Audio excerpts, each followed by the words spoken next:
के दुई रे लालनेवा जंगले बीचे जने में जंगल बीचे जने में हो।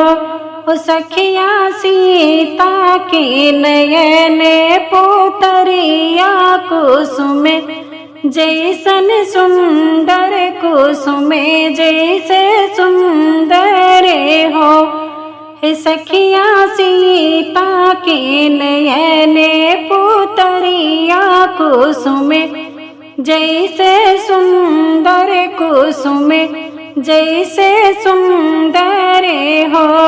सीता के नरेमी कलैया तो फूल बड़ा सुंदर तो फूल बड़ा सुंदर हो। रामा हिरनी के जैसे नयनवा जंगल बीचे रोवे जंगल बीचे रोवे हो। रामा हिरनी के जैसे नयनवा जंगल बीचे रोवे जंगल बीचे रोवे हो। लवे कुस के मोहनी सूरतिया तो सीता निहारे तो सीता निहारे हो। हे रामा धीरे धीरे पलना झुलावे तो मने मैंने सोचे तो मने मैंने सोचे हो। ओ रामा धीरे धीरे पलना झुलावे मन ही मन सोचे मन ही मन सोचे हो। आजू जे होते अवधपुरी महल जगमगे होतिन महल जगमगे होतिन हो। ललना बासते होते ही राजा गोतिनी या लूटौती तो गोतिनी या लूटौते नी हो। ललना ससुर जे होते राजा दशरथी मोतिया लूटौते ने मोतिया लूटौते नी हो। सासु जे होती कवैसलरानी अने धन लूटौती नी अने धन लूटौती नी हो। रामा कुल कही बजे ते थारियवानी रखे सुख पायतनी रखे सुख पायती हो। रामा कुल के बजे ते थारियवा तो नी रखे सुख पायती हो। आजू जे होते लक्ष्मण देवरा तो बसिया बजौते तो बसिया बजौते नी हो। सखिया घरे घरे बटेते बयनवा पर में सुख पायत पर में सुख पायती हो। सखिया घरे घरे बटेते बयनवा पर में सुख पायत पर में सुख पायती हो। घरे घर से अवतिन गोतनिया तो पल ना झोलौतिन तो पल ना झोलौतिनी हो। सखिया द्वारे पे बजते बधैया आगन उठत सोहरे आगन उठत सोहरे हो। सखिया द्वारे पे बजते बधैया आंगन उठत सोहर आंगन उठत सो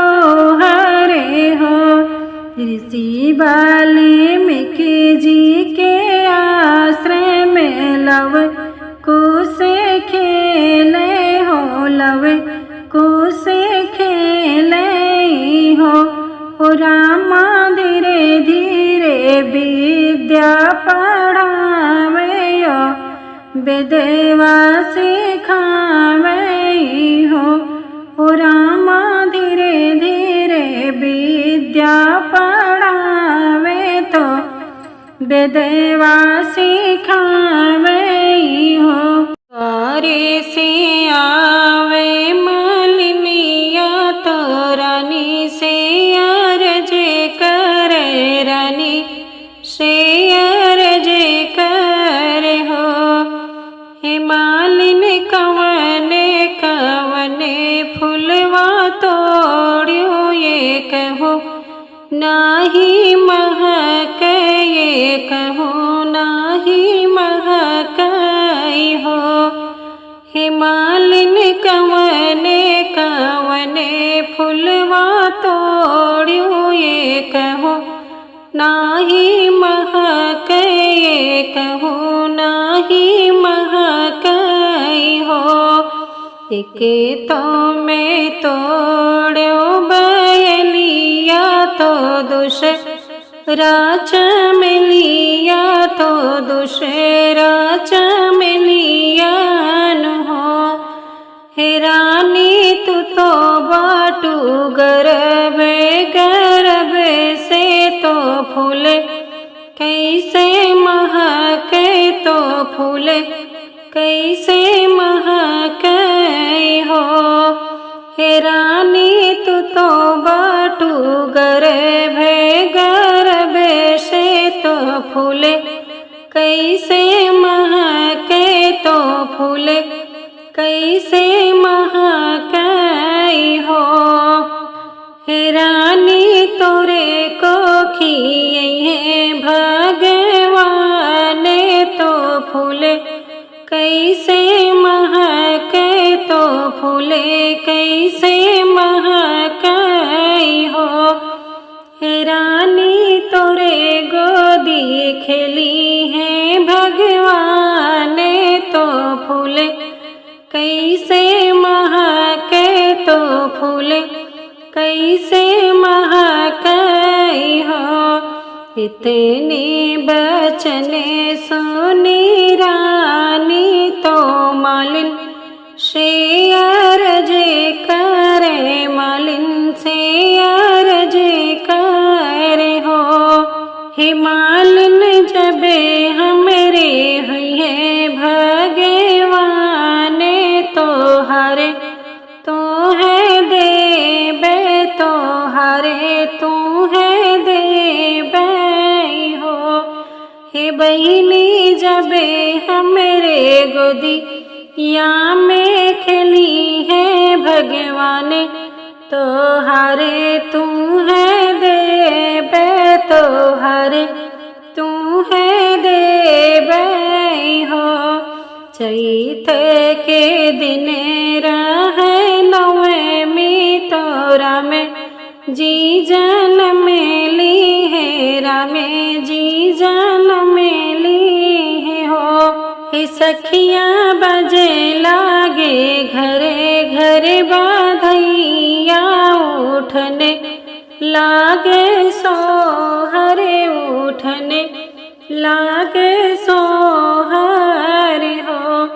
हे सखियाँ घरे घरे बाजे बाधैया उठने लागे सोहरे उठने लागे सोहर हो। पकेड़ो नानग्रे के सुनेरा तो हाली बेगिया वाहू हाली बेगिया वाहो। हे सुनेरा गढ़े देहू सुनेवा के हरेवा में मालिन के पहिरई बे मैं मालिन के पहिरई बई हो। हे सुनेरा गढ़े देहू सुनेवा के पहिरऊँ बे मैं मालिन के पहिरऊँ बे हो। हंसे हंसे पहिने मालिन हरे वा तो रानी कायसी से तो रानी कायसी साई हो। हे रानी जुगे जुगे जिए तोहरा लाल अमर राह सोहर अमर राह सोहर हो। हे रानी जुगे जुगे जिए तोहरा लाल अमर राह सोहर अमर राह सोहर हो। रामा जे चले मधुबन वा तो सीता जी अरज करे सीता जी अरज करे हो। रामा जे चले मधुबन वा के सीता जी अरज करे सीता जी अरज करे हो। ओ रामा हम हो चलबे तोहरे सतवाय अयोधी या न रहबे अयोधी या न रहबे हो।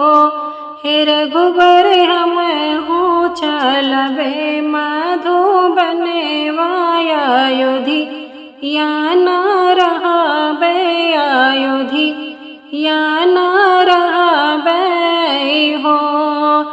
कहाँ पैबू सासु कौशल्या ससुर राजा दशरथ ससुर राजा दशरथ हो।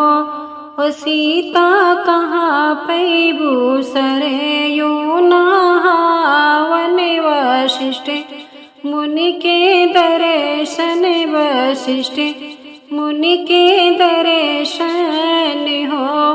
हे सीता कहाँ पैबू सरयू नहावन वशिष्ठ मुनि के दर्शन वशिष्ठ मुनि के दर्शन हो। छोड़ी देवे सासु कौशल्या ससुर राजा दशरथ ससुर राजा दशरथ हो। छोड़ी देवे सासु कौशल्या ससुर राजा दशरथ ससुर राजा दशरथ हो। ओ रामा छोड़ी देवे सरयू नहावन वशिष्ठ मुनि के दर्शन वशिष्ठ मुनि के दर्शन हो। हे रघुवर छोड़ी देवे सरयू नहावन वशिष्ठ मुनि के दर्शन वशिष्ठ मुनि के दर्शन हो। तोहरे ने साथे स्वामी चले बे सकल दुख कटे बे सकल दुख कटे बे हो। तोहरे ने साथे रघुवर चले बे सबही दुख कटे बे सकल दुख कटे बे हो। स्वामी तोहरे ने साथे जोगिन बने बे अवधिया न रहबे अवधिया न रहबे हो। हे रघुवर तोहरे ने साथे जोगिन बने बे अवधिया न रहबे अवधि या न रहबे हो। हे रामा तोहरे ने साथे बने चले बे महलिया